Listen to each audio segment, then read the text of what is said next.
नमो अर्हंताणं, नमो आयर्याणं। आज हम बात करेंगे कि संसार में कौन भटकता है।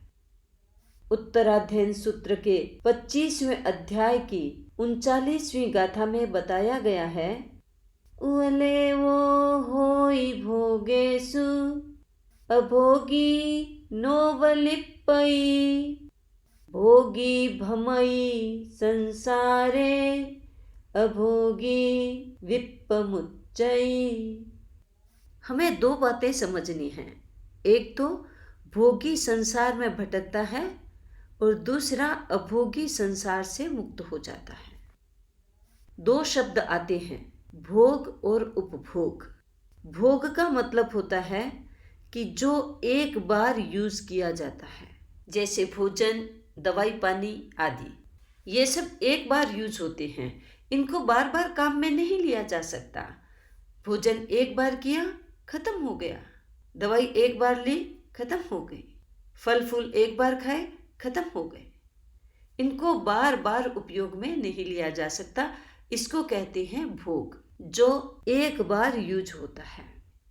उपभोग यानी वो वस्तुएं जो बार बार काम में आती हैं। हम एक ही चीज को बार बार काम ले सकते हैं, जैसे वस्त्र, गहने और भी घर की बहुत सारी चीजें हैं। आपके फर्नीचर हैं, आपका पलंग है, बिछौना है, ये सब चीजें बार बार उपयोग में आती हैं।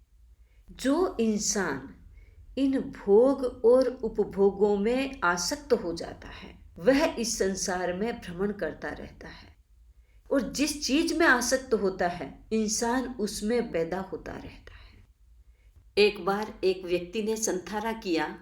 संथारा तो कर लिया, लेकिन उसका मन बार बार खरबूजे में चला जाता। उसको खरबूजे बहुत पसंद थे। उसका मन बार बार खरबूजे में चला जाता। संथारे में भी उसके मन में वो खरबूजा आता रहता।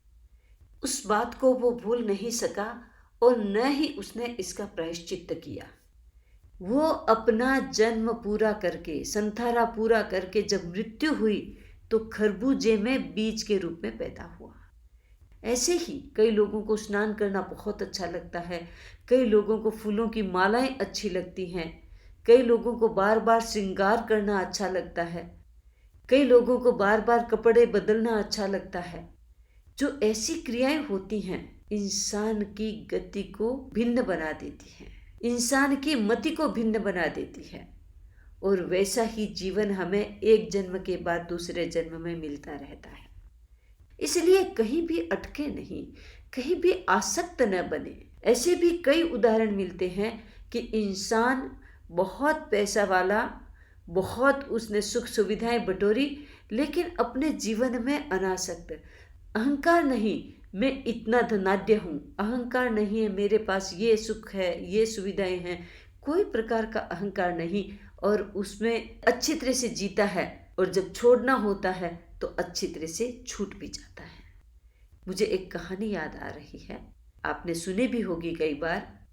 एक व्यक्ति थे जिनको बड़ी आसक्ति थी अपने घर में, परिवार में, बच्चों से, धन से, दौलत से, व्यापार से, बिजनेस से बड़ी आसक्ति थी। खुद ने बहुत सारा काम किया। अब रिटायर होने का टाइम आ गया, बच्चे बड़े हो गए, बच्चों ने व्यवसाय संभाल लिया, लेकिन उस व्यक्ति का मन हमेशा उन सारी चीजों में आसक्त रहता। बूढ़े हो गए, फिर भी दुकान जाना नहीं छोड़ा।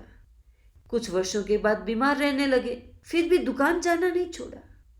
उसके बाद में तो बिस्तर पकड़ लिया, लेकिन मन में सोचते कि मैं दुकान कैसे जाऊं, ये बच्चे कुछ भी संभाल नहीं पाते हैं, ये अच्छे से संभालेंगे नहीं संभालेंगे, खाता वही अच्छे से करेंगे नहीं करेंगे, किसी को उधार देंगे तो लेंगे नहीं लेंगे।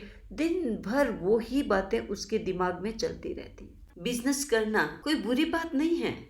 इंसान का शरीर जब तक चलता है, वो करना चाहे तो कोई बुरी बात नहीं, लेकिन मन कहीं न कहीं अनासक्त तो होना ही चाहिए। कोई अपने लिए जीवन का दूसरा रास्ता खोजना ही चाहिए। आखिर एक दिन मृत्यु का समय आ गया, बस कुछ ही क्षण बाकी थे। उसने अपने बड़े बेटे को याद किया। बड़े बेटे ने कहा, पिताजी चिंता न करें, मैं यही हूँ, आपके पास बैठा हूँ, फिर 2 नंबर के बेटे को याद किया। उसने भी कहा, पिताजी चिंता नहीं करें, मैं आपके पास हूँ, हम आपको बिल्कुल भी छोड़ करके नहीं जाएंगे। आप शांति से समाधि से रहें और अपने जीवन के प्रति आप सजग बन जाएं, अच्छा चिंतन करें, धर्म का चिंतन करें, हम भाई आपके पास ही बैठे हैं। अरे छोटे वाला कहाँ है? पिताजी छोटे वाला भी यहीं बैठा है, देखो आप एक बार आंख खोल करके देख लीजिए। ऐसे तो बोला ही नहीं जा रहा था पूरा। अब पूरी शक्ति लगा करके बोले, मूर्खों, तीनों जन यहाँ बैठे हो तो दुकान में कौन है? मुनीम के भरोसे दुकानें चलती हैं क्या? कहानी सुनकर के हंसी आती है ना? लेकिन ऐसी आसक्तियां लोगों के मन में कितनी बार आती हैं, बार बार आती हैं, और हो सकता है कि इन्हीं आसक्तियों में से जीते आ रहे हैं। आप सोचें, ऐसी आसक्तियां जीवन को अधोगति की तरफ ले जाती हैं। भोग भोगने में आसक्त न रहें। जीते हैं, काम करेंगे, सफलता मिलेगी, पैसा भी खूब कमाएंगे। छूटता है तो छूट जाता है। क्या साथ लेके आया, क्या साथ लेके जाना है। यहाँ कमाया, यहीं खाया, यहीं छोड़ जाना है। और इसका अभ्यास करने के लिए सामने पर्यूषण आ रहा है, एकदम हमारे दहलीज पर खड़ा है पर्यूषण। इस पर्यूषण को हम अपने भीतर में आध्यात्मिक चेतना को जगाने के लिए उपयोग में ले। ये बहुत सुंदर समय है और इस समय का अच्छी तरह से सदुपयोग करें। इसी बात के साथ ओम अरहम।